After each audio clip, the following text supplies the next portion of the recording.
Who was the driving force that made you get together and start playing again?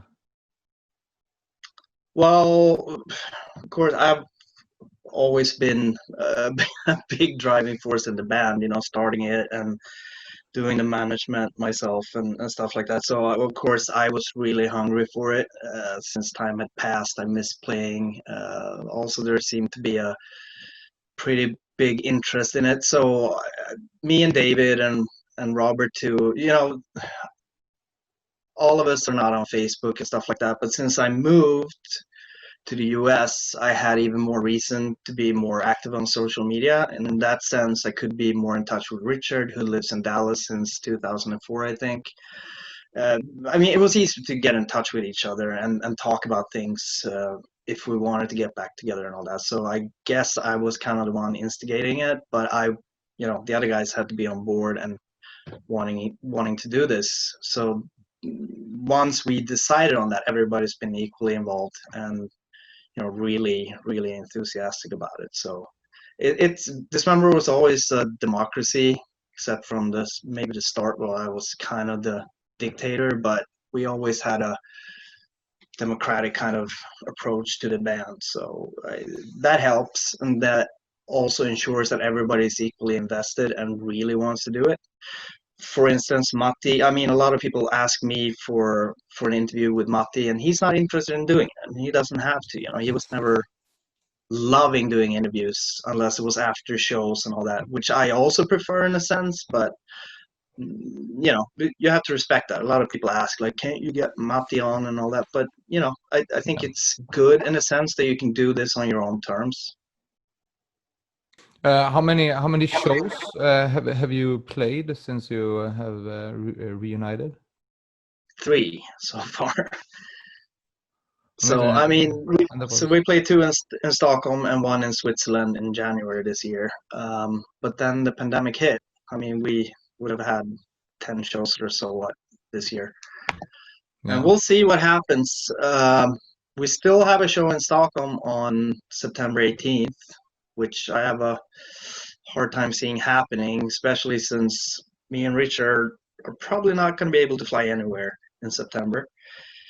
Then we have a show in Mexico, the Mexico Metal Fest in Monterrey, November 14th, which is a really good lineup, and I'm hoping that won't get canceled, but we'll see.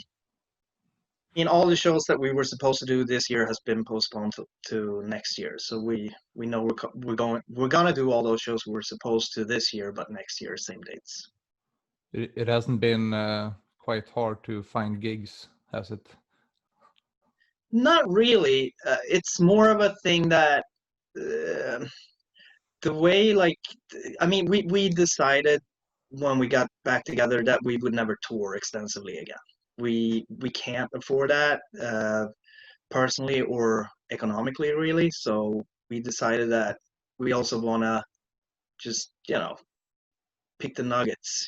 We don't want to get in a position because we toured a lot. We've been living on buses and in vans and on planes and trains and all that. So we felt that if we're gonna, quit our jobs again and try that, it's always gonna be a matter of how much money do you make to make a living off of it. And we all have jobs that we like, and we're all, pushing 50 and, in positions where we weren't when we were very active back in the day, when we used to have a job in between tours and then quit the job and go on the road again and all that. I mean, it is stressful when it's about, actually making a living out of it when you're playing death metal. It's one thing if you're really successful, which we never were. So we decided that we're going to do this. It has to be fun all the time. It can't be a struggle where we're going to get frustrated or annoyed or anything like that. So we decided on that when we got back together, and I think that's for the best. So we will do mainly festival shows, but also one-off gigs. The thing is that we have a big interest. People are hitting me up every week, I would say, with offers. But it's also, if you're going to do one-off shows, it gets a little bit more expensive. We want to have a crew for the first time that really are good at what they're doing and all that. So It's way more expensive to book us these days, but that's just how it goes. You know, we live spread across the globe to different countries, and um, you know, we're trying to keep the costs down by me doing all the booking and the pre-production and all that, so it won't be even more expensive. But you know, that's just the way it goes. Really cool. So we're doing this interview for Obscene Extreme broadcast. What comes in mind when you hear the two words Obscene Extreme? Just one of the most fun festivals we've ever played, and also the I have to say the people involved, Chirby and Vlad and everybody involved in that festivals are just very professional, very nice people. Never had any like disagreements with them. Very easygoing, and also the epic performances from that festivals. I don't know many shows that would beat that. You know, when we played there in 2006, we had people on crutches being put up on stage and, you know, hanging out with us on stage. People were up on stage, but very respectful. No one was like destroying our gear, being too drunk or anything, and people were going mad. So I don't know. It's one of a kind. Yeah. So what was your best memory from Obscene Extreme? Since Sherby, he told me that was the best death metal show he's ever had at Obscene Extreme. He still has this vivid in mind. Well, that's great to hear, because we had equal fun, and we were kind of blown away actually. We knew about the festivals, we knew what was, you know, what it was, and we knew all that, but we were still amazed over the response and the way people were actually going at it from early in the afternoon when we arrived, and we saw most of the bands playing before us, and we were like, really, are they going to be able to keep this up when we go on? Because that happens a lot of the time. You know, it's like you're on last and you're going to be like, all right, half of the audience already took the bus or a train, or, you know, some people are just wasted or too tired to even move. You know, they're just standing around just watching it, you know, and you don't know if they really like it. But this was just such a energy kind of eruption, so it was really cool. We were just laughing. We were turning around to each other while playing and just like laughing. What is this? This is crazy. What the fuck's happening? Yeah, I'm really looking forward to next summer. I mean, it's gonna be something special. Yeah, what do you expect from that show next summer, since this year is postponed? I think because of this, this is what I hope and I think is gonna happen. It's gonna be a complete, you know, mayhem in a very good way, in a very positive way. Because now people are being deprived of live shows and everything, but they have this to look forward to. If people keep, you know, if people have kept their tickets to attend and everything, I mean, they've been waiting for it for a long time. So we're gonna put on a really good show, and I think people will be really into it. Awesome. So Dismember is back on stage, and a lot of people are loving it, and I would also guess that people has asked themselves the question: will Dismember release any more albums or splits? Maybe not. Maybe albums. Well, you know what? We haven't really talked about it because we said from the start that we have to do this step by step. We start out with, you know, getting together, do the first couple of shows, and then we decided to book more shows and keep it rolling, but under the the limitations of not doing extensive touring. Um, but I don't know. We'll see. You know, we're all writing material, especially now since the pandemic. I was like, the first thing I did was like, all right, I need a small amp. I have a lot of material. Let's write some. And if we decide to do an album, we will put it out. But we have to be really happy with it, and we're gonna take our time. So if we do it, it's gonna, especially since the pandemic, this will be postponed even further if we decide to do it. Since we can't really get together, rehearse and all that. But let us do some more shows first and see where we're at, because that's, you can talk about stuff like that online and so on, and by text and on phone, but we were a band that always came to decisions when we saw each other, and that hasn't changed. We want to hang out and, you know, just be comfortable in what we're doing together before we make any bigger decisions, you know. We met, I think it was 3 years ago at Brooklyn Bazaar. Mm-hmm. You work as a sound technician. Yep. Working as a sound technician, I guess you have a pretty good view on which bands you like or not, and I was wondering, like, which bands in the metal scene, the death metal scene, is the most important for you today? Like, which bands will carry on the torch of death metal?